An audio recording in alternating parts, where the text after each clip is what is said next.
उम्मीद ना रखो देवरानी से। जब घर में दो बहुएं होती है ना, तो उन दोनों में खटपट तो होती ही है, लेकिन जब खटपट का कारण कोई बहुत बड़ी गलत फहमी बन जाए तो अपनों को ही एक दूसरे का दुश्मन बना देती है। ऐसी ही कुछ हमारी आज की कहानी है, जिसमें अपने मन में बनी गलत फहमियों की वजह से किस तरह सगे रिश्तों में दरार पड़ जाती है। चलिए देखते हैं। दादी दादी, आज मुझे ट्यूशन की फीस देनी है। मम्मी ने कहा अभी पापा को सैलरी नहीं मिली तो दादी से पैसे ले लो। हाँ, तो इसमें इतना शर्माने वाली क्या बात है। चल मेरे साथ, मैं अभी पैसे देती हूँ। हाँ, दादी से पोता पैसे मांगने आया है तो 1 मिनट में दादी की जेब से पैसे निकल जाएंगे। अभी मैं अगर इनसे पैसे मांग लूँ तो फूटी कोड़ी नहीं निकलेगी। मम्मा, बहुत जोर से भूख लग रही है, कुछ खाने को दो ना। अरे भूख लग रही है तो जाकर दादी से बोल, तुझे कुछ खिला कर लाएंगी। अभी मैंने खाना नहीं बनाया है। ठीक है, मैं दादी के पास जाती हूँ। तमन्ना अपनी दादी के पास जाती है। अरे मेरी गुड़िया, तू यहाँ पर क्या हुआ? कुछ चाहिए क्या बेटा? दादी माँ, मुझे भूख लगी है, आप मुझे बाहर ले चलो ना, हम दोनों जाकर दही वड़े खाकर आएंगे। अरे इस मौसम में बाहर के दही वड़े बेटा? अभी ना बारिश का मौसम चल रहा है। इस मौसम में तो वैसे भी दही खाना अच्छा नहीं होता, और बाहर दुकान वाले जो दही इस्तेमाल करते ना, वो तो बिल्कुल अच्छी नहीं होती। इसलिए अपनी मम्मी को कहकर कुछ खाने को बनवा ले। मम्मी के पास जाती हूँ तो मम्मी दादी के पास भेजती है, दादी के पास आती हूँ तो दादी मम्मी के पास भेज देती है। समझ में नहीं आ रहा क्या करूँ। अरे खड़ी खड़ी क्या सोच रही है बेटा? जा ना, जाकर कुछ खा ले। तमन्ना अपनी मम्मी के पास जाती है। क्या हुआ, इतनी जल्दी वापस क्यों आ गई? दादी माँ के साथ कुछ बाहर खाने नहीं जा रही है क्या? दादी माँ कह रही है कि इस मौसम में बाहर की दही नहीं खाते, तो अपनी मम्मी को कहकर घर पर ही कुछ बनवा लो।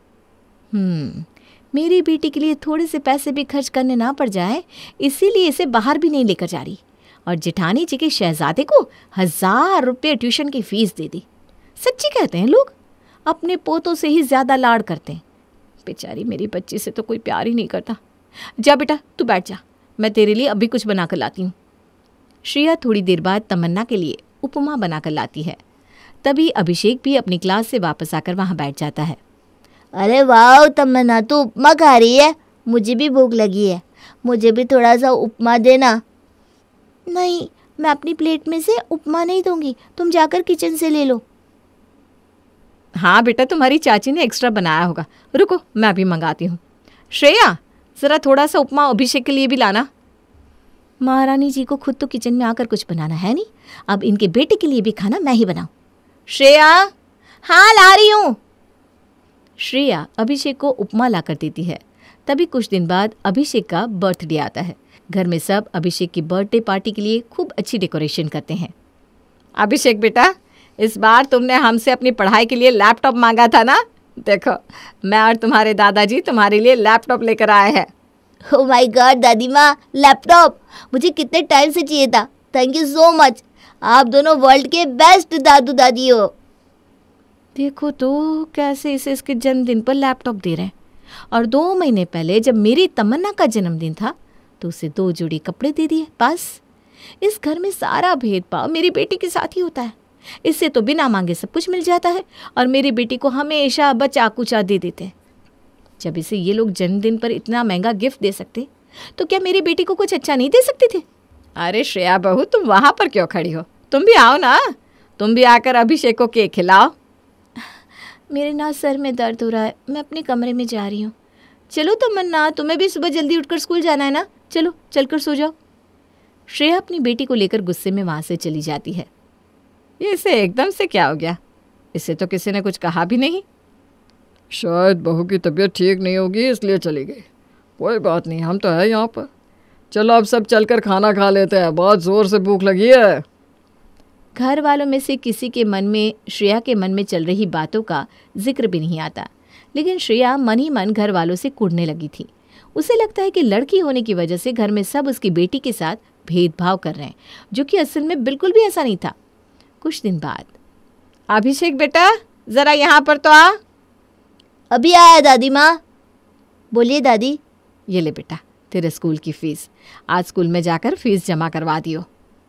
जी दादी। देखो तो ज़रा, कैसे बिना मांगे इसे स्कूल की फ़ीस दे रही हैं। ऐसे तो मैं भी अब तमन्ना की हर महीने की फ़ीस इन्हीं से भरवाऊँगी। शाम को जब तमन्ना स्कूल से आएगी ना तो कहूँगी, जा आज दादी से फ़ीस मांग, देखो तो सही मेरी बेटी को फ़ीस के पैसे देती है या नहीं। कावेरी, अभी मेरे पास मेरे दोस्त का फ़ोन आया था। उसकी पत्नी बहुत बीमार है, बेचारे को पैसों की बहुत ज़रूरत है। तो मुझे 20,000 रुपये दे दो ना, मैं उसे अस्पताल में दे आता हूँ। अरे लेकिन अभी तो घर में सिर्फ 20,000 रुपये ही है। अगर किसी को घर में पैसों की ज़रूरत पड़ गई तो मैं पैसे कहाँ से लाऊंगी?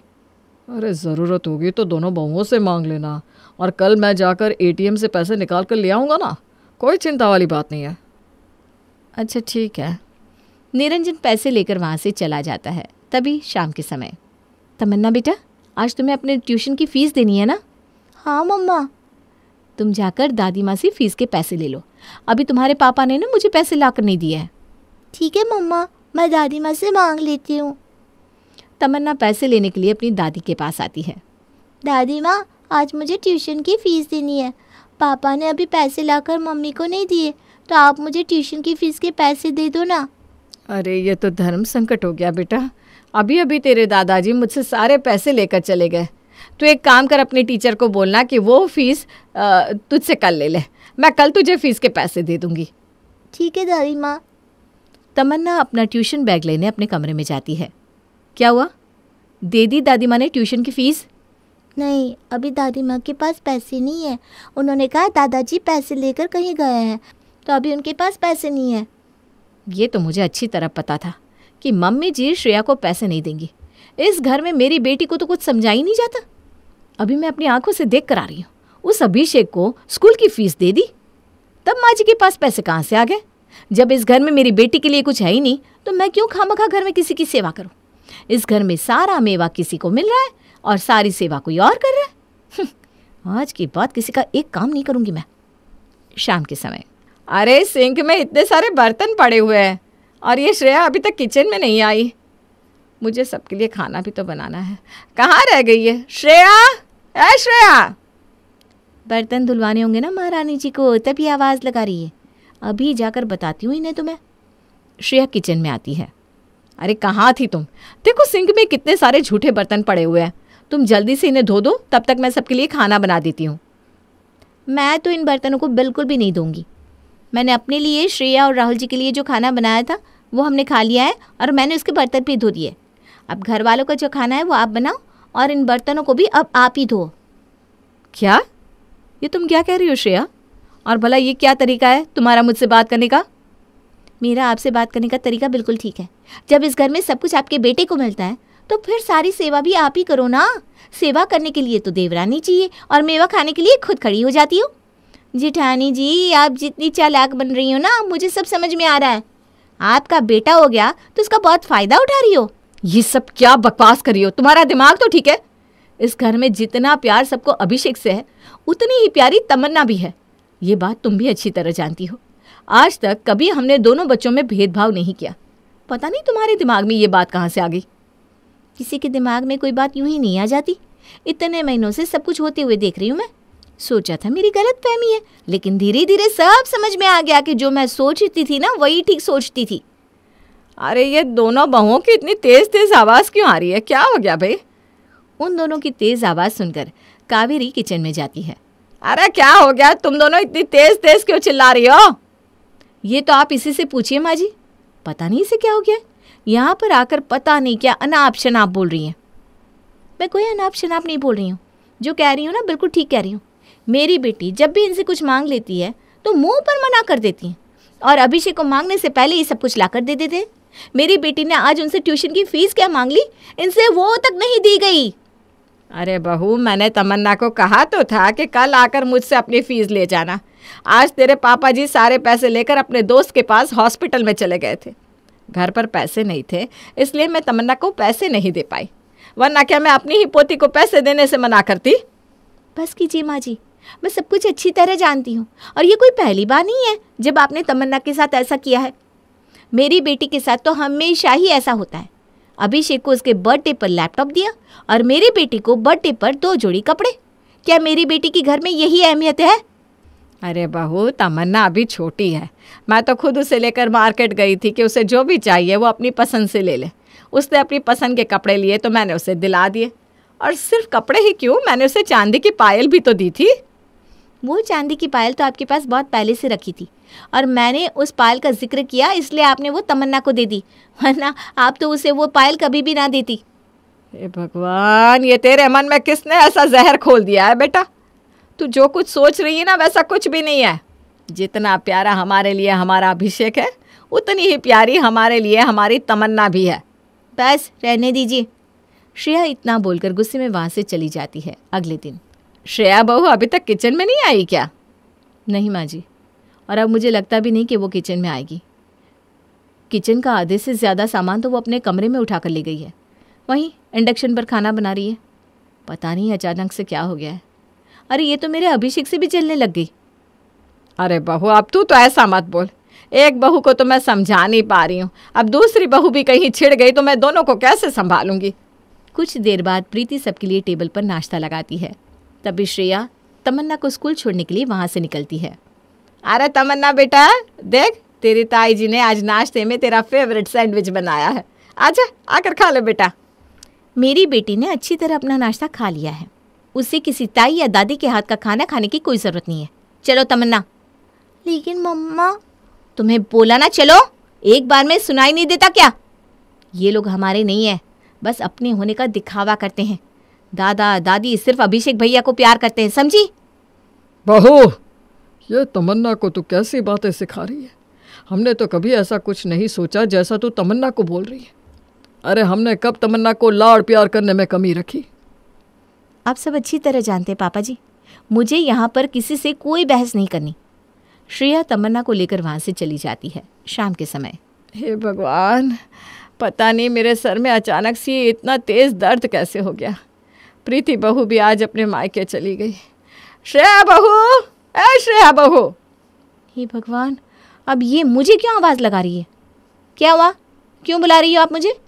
लगता है आपके बुलाने पर आपकी बड़ी बहू नहीं आई, इसलिए मुझे बुला रही हो। अरे बेटा, तुम मुझसे ऐसी बातें मत कर। मेरे सर में ना बहुत दर्द हो रहा है। मेरे लिए एक कप गर्मा गर्म चाय बना दे बेटा। अच्छा, आपकी बीमारी में मैं आपकी सेवा करूं और फ़ायदा बड़ी को मिले, उसके बेटे को मिले। मैं तो आपके लिए कोई चाय नहीं बनाने वाली। कहिए जेठानी जी को, वही बनाएगी आपके लिए चाय। ऐसा बोलकर श्रेया वहाँ से चली जाती है। लेकिन थोड़ी देर बाद कावेरी की तबीयत बहुत ज़्यादा खराब हो जाती है। जब शाम को सब लोग घर आते हैं तो निरंजन कावेरी की तबीयत देखकर बहुत परेशान हो जाता है। अरे हम लोग बाहर गए थे तो श्रेया बहू को बोल देती, वो तुम्हें डॉक्टर के पास ले जाती। छोड़िए जी, आप मुझे दवाई दे दीजिए, मैं खाकर सो जाऊंगी। अरे ऐसा कैसे दवाई खाओगी? तुमने तो खाना भी नहीं खाया है। मैं श्रेया बहू को बोलकर तुम्हारे लिए खाना मंगवा देता हूँ। श्रेया बहू, श्रेया बहू। अपने ससुर की आवाज़ सुनकर श्रेया उनके कमरे में आती है। बेटा, तुम्हारी मम्मी जी की तबीयत ठीक नहीं है, उनके लिए खाना ले आओ, फिर मैं उन्हें दवाई दे दूंगा। अरे मैं क्यों किसी के लिए खाना लेकर आऊँ? अपनी बड़ी बहू को बोलिए ना, वो खाना लेकर आएगी। अब बार बार मुझे आवाज़ लगाकर बुलाना मत। मैं बार बार आप लोगों को एक ही बात नहीं बोलना चाहती। ये तो हमसे किस लहजे में बात कर रही है बहू? हमने तेरे साथ ऐसा क्या बुरा कर दिया है जो तू हमारे साथ ऐसा बर्ताव कर रही है? आप मुझसे पूछ रहे हो कि आपने मेरे साथ ऐसा बुरा क्या किया? अरे मेरे साथ बुरा किया होता ना तो मैं एक बार को बर्दाश्त भी कर लेती, लेकिन बुरा तो आपने मेरी बेटी के साथ किया है। अपने पोता पोती में इतना भेदभाव किया। अभिषेक को सोना तो मेरी बेटी को चांदी तक नहीं दी। हमेशा अभिषेक को ऊपर रखा। मैंने बहुत समय ये सब सह लिया, लेकिन अब नहीं सहूँगी। आप चाहते हो कि आप लोगों के लिए मैं सब कुछ करूं, लेकिन फिर आप अपना सब कुछ देने वाले हो अभिषेक को। मेरी बेटी को तो कुछ भी नहीं मिलेगा। बेटा, हम तुम्हें कितनी बार समझाए कि हमारे लिए हमारे दोनों बच्चे बराबर हैं। हमने कभी उनमें भेदभाव नहीं किया। आखिर तुम्हारे मन में ऐसा जहर घोला तो किसने? किसी और को भला मेरे मन में जहर घोलने की क्या ज़रूरत है? मुझे क्या मेरी आंखों के सामने सब कुछ दिखाई नहीं देता? आप इतना ही बोल रहे हो ना कि आपने कभी दोनों बच्चों के बीच में कोई भेदभाव नहीं किया, तो ज़रा बताइए तो सही, आज तक मेरी बेटी के लिए किया क्या है आपने? बताइए ना। क्या है उसके नाम पर? नहीं ना, मेरी इस बात का कोई जवाब नहीं है ना आपके पास? किसने कहा कि हमारे पास तुम्हारी इस बात का कोई जवाब नहीं है? बैठो, यहाँ बैठो, मैं बताता हूँ तुम्हें। छोड़िए जी, रहने दीजिए ना। नहीं कावेरी, अब पानी सर के ऊपर से जा चुका है। अगर मैंने अभी कुछ नहीं कहा तो कल को घर के हालात और बिगड़ जाएंगे। तुम बैठो बहू, मैं अभी आता हूँ। निरंजन थोड़ी देर में वहाँ कुछ डॉक्यूमेंट्स लेकर आता है। ये लो, पढ़ो इन्हें। क्या है ये सब? ये तमन्ना की एफडी है जो हमने उसके लिए करवाई है। राहुल के पास अच्छी नौकरी है, इसलिए हम जानते हैं कि स्कूल तक तमन्ना की पढ़ाई में उसे कोई मुश्किल नहीं आएगी। लेकिन उसके आगे की पढ़ाई के लिए हमने उसके लिए 10 लाख की एफडी करवाई है, और एक और 10 लाख की एफडी हमने उसकी शादी के लिए करवाई है। तब तक शायद हम रहे या ना रहे, लेकिन हमारी पोती की शादी में कोई कमी नहीं रहनी चाहिए। और भी देखना है तुम्हें तो गहने भी लेकर आता हूँ जो तुम्हारी सासू माँ ने तमन्ना के लिए बनवा कर रखे हैं। निरंजन श्रेया के सामने तमन्ना के लिए बनवाई हुई सारी गोल्ड की ज्वेलरी लाकर रख देता है। ये देखो, यह सब तुम्हारी मम्मी जी ने तमन्ना के लिए बनवाया है। अभी भी तुम्हें लगता है कि हम दोनों बच्चों में भेदभाव करते हैं? अरे अभिषेक के लिए तो हम अभी थोड़ा ज़्यादा इसलिए करते हैं क्योंकि रमेश की अच्छी जॉब नहीं है, उसकी सैलरी कम है, इसलिए हम उसकी पढ़ाई में कोई परेशानी नहीं आने देना चाहते। लेकिन इसका मतलब ये नहीं कि हम अपनी पोती के बारे में कुछ नहीं सोचते। तुम ये एफडी के पेपर्स और ज्वेलरी अपने पास रख लो। इनसे तुम्हें तसल्ली तो रहेगी कि तुम्हारे सास ससुर अपने पोता पोती में कोई भेदभाव नहीं करते। अपने ससुर जी की बातें सुनकर श्रेया की आंखें शर्म से नीची हो जाती है। आप दोनों मुझे माफ़ कर दीजिए। मैंने बिना पूरी सच्चाई जाने, बिना कुछ सोचे समझे आप दोनों को इतना कुछ कह दिया। आपको इतना सब बोलने से पहले मैंने कुछ सोचा भी नहीं। आपने मेरी बेटी के लिए इतना सब किया जितना शायद मैं कभी नहीं कर सकती थी। प्लीज़ मुझे माफ़ कर दीजिए। कोई बात नहीं बेटा, लेकिन अब अपने दिमाग में कभी इस बात को मत आने देना कि हमारे लिए हमारे दोनों बच्चे एक बराबर नहीं हैं। हमारे लिए दोनों हमारे जिगर के टुकड़े हैं, इसलिए आज के बाद फिर कभी ऐसा मत सोचना।